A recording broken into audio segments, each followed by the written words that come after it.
नमस्कार मंडळी, तर स्वागत आहे तुमचं नमिताज लाईफस्टाईल मध्ये। आणि सकाळच्या आजचं माझं सगळं काम झालेलं आहे, देवाची देवपूजा सुद्धा झालेली आहे आणि आता दुपारचे वाजलेले आहेत 12। तर आजच्या दुपारच्या जेवणात मी बनवणार आहे आळूची वडी।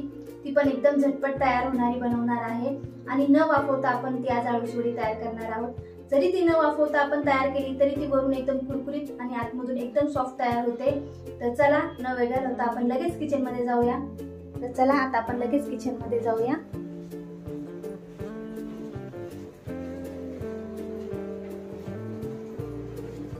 हे बघा, ही आळूची पानं मी कट करून व्यवस्थित स्वच्छ धुवून घेतलेली आहेत आणि ही एक खूप छोटी छोटीशी पानं आहेत, पण खायला खूप चविष्ट लागतात। तर चला आता आपण ह्याचं बेसनचं बॅटर बनवूया। तर हा मी एक बाउल घेते, त्याच्यात टाकणार आहे 2 चमचे बेसन पीठ। हे मोठे 2 चमचे मी घेतलेले आहेत। तर सर्वात आधी आपण ह्याच्यात टाकूया ठेचा, म्हणजे ह्याच्यात मी हिरवी मिरची, लसूण, जिरं आणि थोडंसं मीठ टाकून हे मी कुटून घेतलेलं आहे। तुम्हाला वाटलं तर तुम्ही हे मिक्सर मधून सुद्धा वाटून घेऊ शकता। थोडीशी हळद, सफेद तीळ आणि अर्धा लिंबाचा रस आणि थोडं थोडं करून आपण ह्याच्यात पाणी टाकून हे थोडंसं मळून घ्यायचं आहे।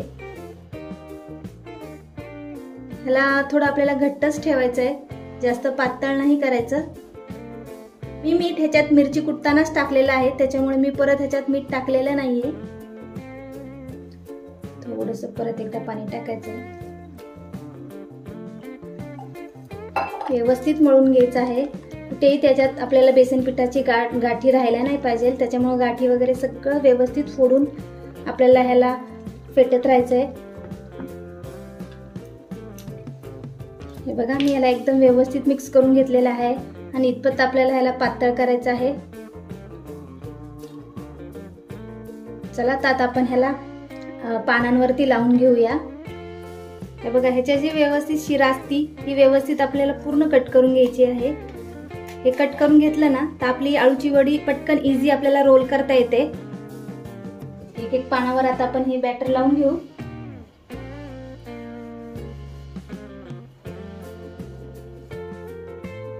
व्यवस्थित आपल्याला याच्यात काना कोपऱ्यात सर्वीकडे हे बेसन पीठ लावून घ्यायचंय। परत ह्याच्यावर एक असं मोठं पान ठेवायचंय।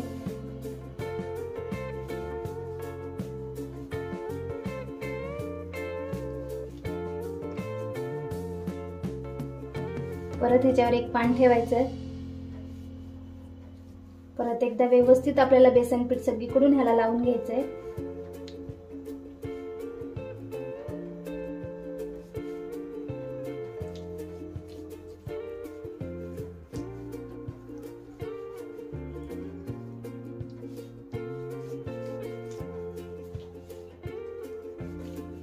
पण आता आपण इथे असं लावून घेऊ। आता ह्याला आपण दुसरी बाजू ह्याची अशी फोल्ड करायची, परत त्याला बेसन पीठ लावून घ्यायचं। दुसरी बाजू सुद्धा अशी फोल्ड करून परत त्याच्यावर आपल्याला असं बेसन पीठ लावून घ्यायचंय आणि ह्याला रोल करून घ्यायचं आहे।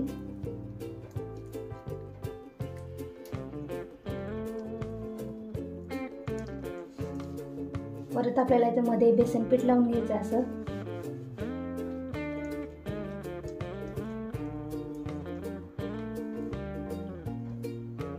हे बघा, मी असं ह्याला तयार करून घेतलेले आहे। आता सगळ्या पानांची मी अशी वडी तयार करून घेते।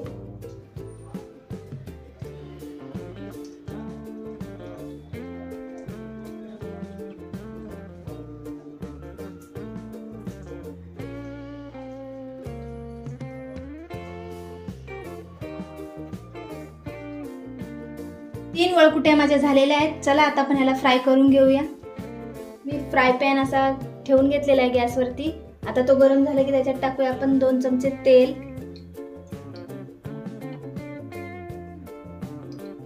तेल आपण व्यवस्थित सगळीकडे स्प्रेड करून घेऊया। त्याच्यात आता आपण ह्या वड्या सोडून घेऊ।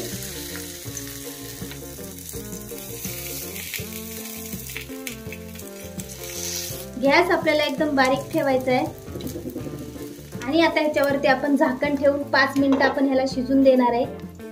आपले 5 मिनिटं झालेले आहेत। आता आपण ह्याला चेक करूया। आता आपण पलटी करून आपण ह्याची दुसरी बाजू सुद्धा अशीच भाजून घ्यायची आहे.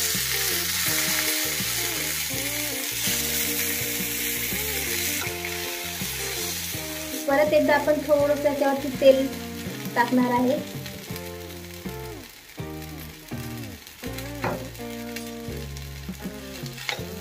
असं करून आपण ह्याच्या सगळ्या बाजू असेच भाजून घेणार आहे. परत एकदा याला आपण 2-3 मिनिटं असं झाकून ठेवूया. 2 मिनिटं झालेत. आता आपण परत एकदा चेक करायचंय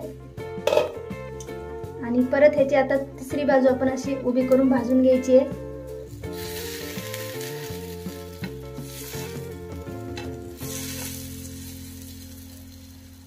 परत एकदा आपण ह्याला 2-3 मिनिटं परत झाकून ठेवायचंय. बघा सगळ्या वड्या मी चारही बाजूनी व्यवस्थित छान भाजून घेतलेल्या आहेत. तर आता हे खाण्यासाठी रेडी आहे. चला तर आपण आता एक एक करून काढून घेऊ याला. हे बघा आळूची वडी आपली चांगली थंड झालेली आहे. आता मी तुम्हाला आतमधून कट करून दाखवते.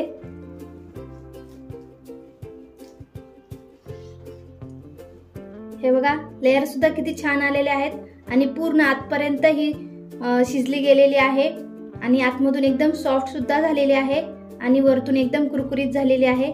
आपली आळूची वडी आता तयार आहे. बघा त्याच्यात लेयर सुद्धा किती छान आलेले आहेत आणि एकदम सॉफ्ट झालेली आहे आळूची वडी. मी तुम्हाला टेस्ट करून सांगते कशी झालेली आहे.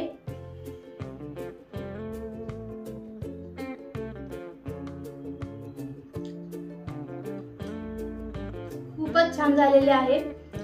आतमधून सुद्धा एकदम सॉफ्ट झालेले आहे आणि वरून एकदम कुरकुरीत झालेली आहे. तर अशी आळूची वडी घरी तुम्ही नक्की ट्राय करून बघा आणि माझा व्हिडिओ आवडला असेल तर व्हिडिओला लाईक करा, शेअर करा आणि चॅनलला सबस्क्राईब करा. तोपर्यंत बाय बाय.